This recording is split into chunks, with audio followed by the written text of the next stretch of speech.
On voit que le marché immobilier se porte plutôt pas mal. 1,1 million de transactions l'an dernier.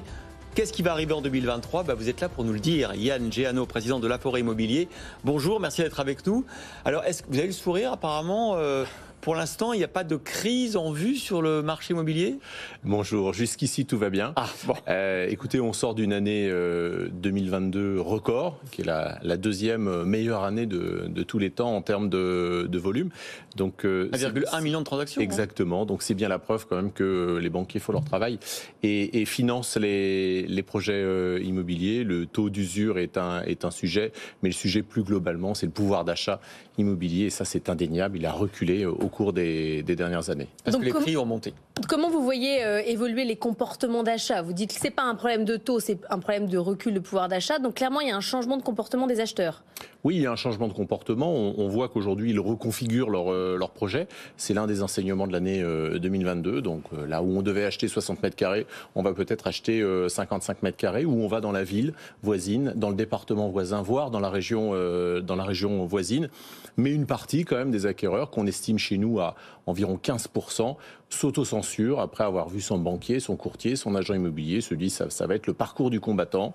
Je suis borderline, j'ai pas réussi à me constituer un apport suffisant, je ne vais pas rentrer dans les critères de durée d'endettement, de taux d'endettement. Donc Et quand vous dites autocensure, ça veut dire qu'ils pourraient cela rentrer dans le marché, mais ils refusent de le faire. Oui, aujourd'hui ils sont limites et ils ont peur vraiment de se voir opposer des refus. Alors vous vous dites, bon, on réduit les ambitions en termes de surface, on s'autocensure, mais à un moment donné, est-ce que ça peut avoir un impact sur les prix ? Est-ce que les prix, du coup, vont baisser, commencent à baisser ou pas ?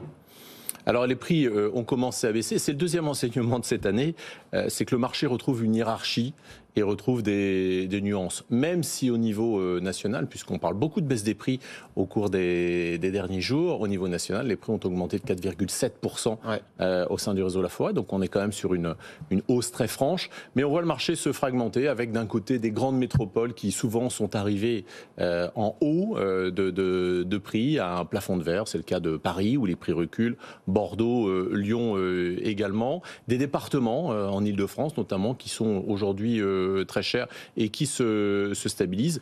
Mais à côté de ça, on voit un certain nombre de départements, un certain nombre de communes qui continuent à progresser en termes de prix. La façade atlantique qui attire toujours autant, on va jusqu'à plus 9% à Biarritz et plus 5% à Lorient.